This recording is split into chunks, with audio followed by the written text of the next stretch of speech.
यूं ही नहीं तुझ पे दिल ये फिदा है, सबसे तू अलग सबसे जुदा है।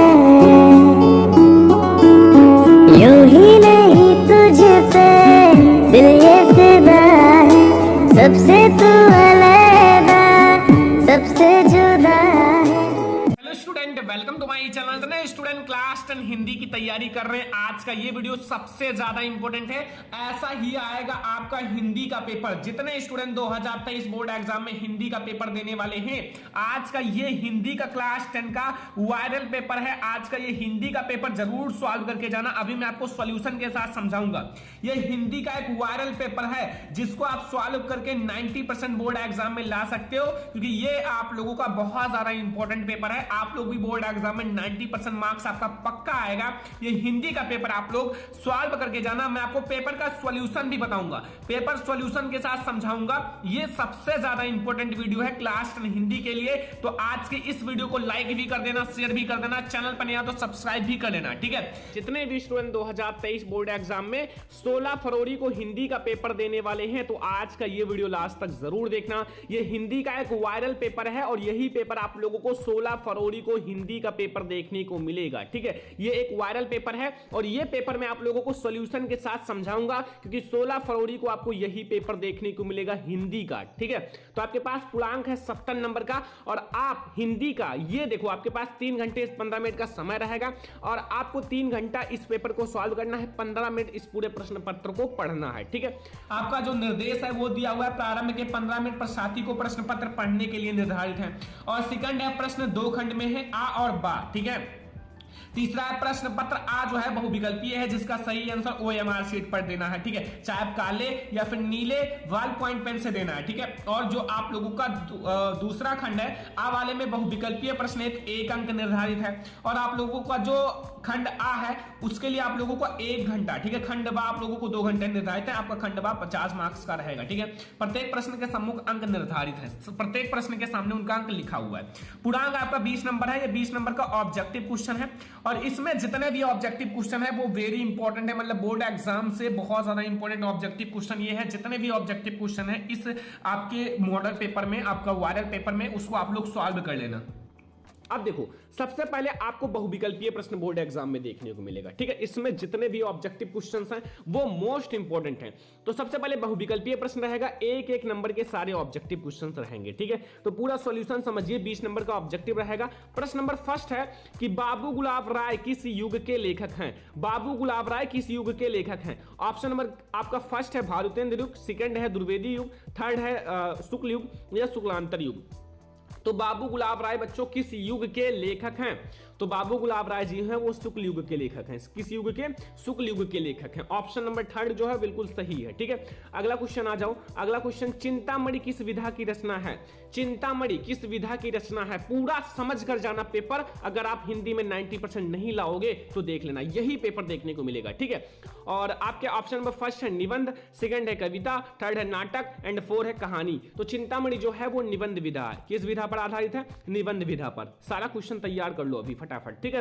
तीसरा नंबर क्वेश्चन है कि गबन किसकी रचना है। जो गबन है, गबन किसकी रचना है बच्चों। गबन किसकी रचना है। तो गबन जो है वो मुंशी प्रेमचंद्र जी की रचना है। किसकी रचना है? मुंशी प्रेमचंद्र जी का। हमारा ऑप्शन नंबर आ बिल्कुल सही है, यानी कि पहला नंबर ऑप्शन बिल्कुल सही है, ठीक है। तो अगला क्वेश्चन देखते हैं। क्वेश्चन नंबर 4 में पूछ रहा है कि शुक्ल युग की समय सीमा, शुक्ल युग की समय अवधि कितनी है। शुक्ल युग की समय अवधि कितनी है, ठीक है। ठीक है। तो ऑप्शन नंबर फर्स्ट जो है वो 1936 से 1943 तक या 1919 से 1938 तक या 1900 से 1918 तक या उपयुक्त में से कोई नहीं। तो शुक्ल युग की जो समय सीमा है वो कितनी है? शुक्ल युग की समय सीमा है 1919 से 1938 तक। ऑप्शन नंबर सेकंड हमारा बिल्कुल सही है। ठीक है। अगला क्वेश्चन नंबर 5 है, नीर का निर्माण फिर किस विधा की रचना है? एक एक नंबर का ऑब्जेक्टिव रहेगा। ठीक है। नीर का निर्माण फिर किस विधा की रचना है? ठीक है। तो ऑप्शन नंबर आ है जीवनी, सेकंड है आत्मकथा और थर्ड है साक्षात्कार या भेंटवार्ता या 4 हमारा ऑप्शन है रेखा चित्र। तो बच्चों नीर का निर्माण जो है वो हमारा आत्मकथा विधा पर है। किस विधा पर है? आत्मकथा विधा पर। ठीक है। हमारा दूसरा नंबर ऑप्शन बिल्कुल सही है। अगला क्वेश्चन, प्रिय प्रवास किस युग की रचना है? प्रिय प्रवास किस युग की रचना है? द्विवेदी युग, भारतेंद्र युग, प्रगतवादी युग, छायावादी युग। तो प्रिय प्रवास बच्चों, तो प्रिय प्रवास जो है वो द्विवेदी युग की रचना है, द्विवेदी युग की। ठीक है। द्विवेदी युग की रचना है, ध्यान रखना। प्रिय प्रवास जो है वो द्विवेदी युग की रचना है। मधुशाला किसकी रचना है? मधुशाला किसकी रचना है बच्चों? रामधारी सिंह दिनकर, हरिओंद, हरिवंश राय बच्चन या सुमित्रानंदन पंत। तो बच्चों जो मधुशाला है, मधुशाला जो है वो हरिवंश राय बच्चन जी की रचना है। किसकी रचना है? हरिवंश राय बच्चन। ठीक है। अगला क्वेश्चन आ जाओ, भारत भारती किसकी रचना है? भारत भारती किसकी रचना है? सियाराम शरण गुप्त, मैथिली शरण गुप्त, जयशंकर प्रसाद, महादेवी वर्मा। भारत भारती किसकी रचना है? तो भारत भारती जो है वो मैथिली शरण गुप्त जी की रचना है। जितना क्वेश्चन इसमें है वायरल पेपर में आप फटाफट तैयार कर लो। अगर आप लोग इन सारे को तैयार कर लिया ना तो आप लोग हिंदी में टॉप पर रहोगे। ठीक है। क्वेश्चन नंबर 8 आप लोगों को मैथिली शरण गुप्त, आधुनिक काल कब से कब तक है? आधुनिक काल कब से कब तक है? सन 1843 से अब तक, सन आप लोगों का 1643 से 1843 तक, 1918 से 1936 या 1936 से 1943। तो जो ये है आधुनिक काल वो 1843 से अब तक, कहीं कहीं 1850 भी लिखा रहता है। ठीक है। तो डिसमिस मत होना, सही है सब। क्वेश्चन नंबर 10 है, मतीराम किस युग के कवि हैं? मतीराम, मतीराम किस युग के कवि हैं बच्चों? तो मतीराम हमारे किस युग के कवि हैं? आधुनिक काल के या फिर आदि काल के या भक्ति काल के या रीति काल के? तो जो हमारा मतीराम है वो रीति काल के कवि हैं। किस युग के कवि हैं? रीति काल के। तो हमारा क्वेश्चन नंबर ऑप्शन नंबर 4 सही है। क्वेश्चन नंबर 11 पर आप लोग फोकस करो। क्वेश्चन नंबर 11, हास्य रस का अस्थायी भाव है। जो हास्य रस है, हास्य रस का अस्थायी भाव क्या है? शोक है या रति है या हास है या निर्वेद है? तो जो हास्य रस है, हास्य रस का अस्थायी भाव हास होता है। क्या होता है? हास होता है। ठीक है। हास्य रस का अस्थायी भाव हास होता है। क्वेश्चन नंबर 12 है, सोहत ओढ़े पीठ पटु श्याम सलोने गात और मनो नीलमणि शैल पर आपत्ति उपयोग प्रभात। उपयुक्त में कौन सा अलंकार है? आपको अलंकार बताना है। उपमा अलंकार है या फिर उत्प्रेक्षा अलंकार या रूपक अलंकार या श्लेष अलंकार? तो इसमें हमारा क्या आ गया? मनो, मन मानो जन जानो आ जाए तो वो हमारा उत्प्रेक्षा अलंकार होता है। कौन सा अलंकार होता है? उत्प्रेक्षा अलंकार। क्वेश्चन नंबर 13 है, रोला छंद में कुल कितने चरण हैं? रोला छंद में कुल कितने चरण हैं? 3 है या 2 है या 4 है या फिर 5 हैं? तो रोला छंद में कुल कितने चरण है? तो वो हमारे 4 चरण है। ठीक है। 4 चरण है रोला छंद में। याद रखना, जितना क्वेश्चन बता रहा हूं सबको आपको याद रखना है। क्वेश्चन नंबर 14 है, आकर्षण शब्द में किस उपसर्ग का प्रयोग किया गया है? आकर्षण शब्द में किस उपसर्ग का प्रयोग किया गया है? वी मान अक आ। तो बच्चों आकर्षण में जो है वो बड़ा आ यानी कि बड़ा आ आगे जुड़ा हुआ है ना आकर्षण में, तो 1 नंबर मिल जाएगा तुरंत। प्रॉब्लम नहीं है कोई, अगर आप लोग समझ के पढ़ते हो तो इसमें कुछ भी है नहीं। हिंदी बहुत ज़्यादा आसान है। मैं आपको जितनी वीडियो जितने मॉडल पेपर प्रोवाइड कर रहा हूँ सॉल्व कर लेना यार, हिंदी में आप टॉपर रहोगे। ठीक है। और सब्जेक्ट भी पढ़ा रहा हूँ, तो लाइक करो, शेयर करो। ठीक है। चैनल पर नहीं आप सब्सक्राइब कर लो, क्योंकि सारे सब्जेक्ट की तैयारी अच्छे से होगी। प्रत्यय के कितने भेद हैं? प्रत्यय के कितने भेद हैं बच्चों?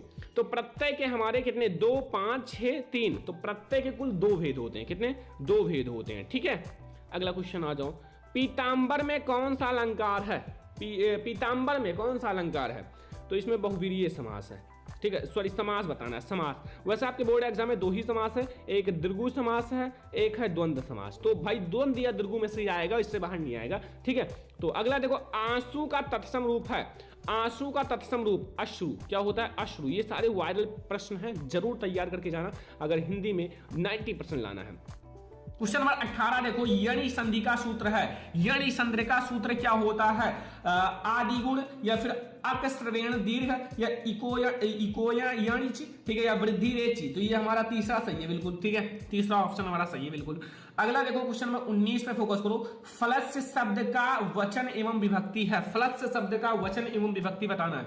तो फलस्य शब्द का वचन एवं विभक्ति, तो फलस्य जो है ना वो आपका पष्टी विभक्ति एक वचन है। कौन सा है? पष्टी विभक्ति एक वचन। ठीक है, हमारा 19 का ऑप्शन नंबर फर्स्ट बिल्कुल सही है। फिर हमारा आपठक धातु का वचन तथा पुरुष बताना। आपठक धातु का वचन तथा पुरुष, इसका एक ही वीडियो लाऊंगा, उसमें सारा खत्म हो जाएगा, बहुत अच्छे से ट्रिक के साथ समझाऊंगा। आपठक जो है प्रथम पुरुष एक वचन है। प्रथम पुरुष एक वचन, हमारा दूसरा ऑप्शन बिल्कुल सही है, प्रथम पुरुष एक वचन। तो ये आपका 20 मार्क्स का ऑब्जेक्टिव क्वेश्चन आएगा सबसे पहले, जिसका आंसर OMR सीट पर देना है। तो ये ऑब्जेक्टिव क्वेश्चन बहुत ज्यादा इंपॉर्टेंट है, ये वायरल पेपर है, तो इसमें जितने भी ऑब्जेक्टिव क्वेश्चन बताए हैं वो पढ़ लेना है। ठीक है, इतना आपको पढ़ना है।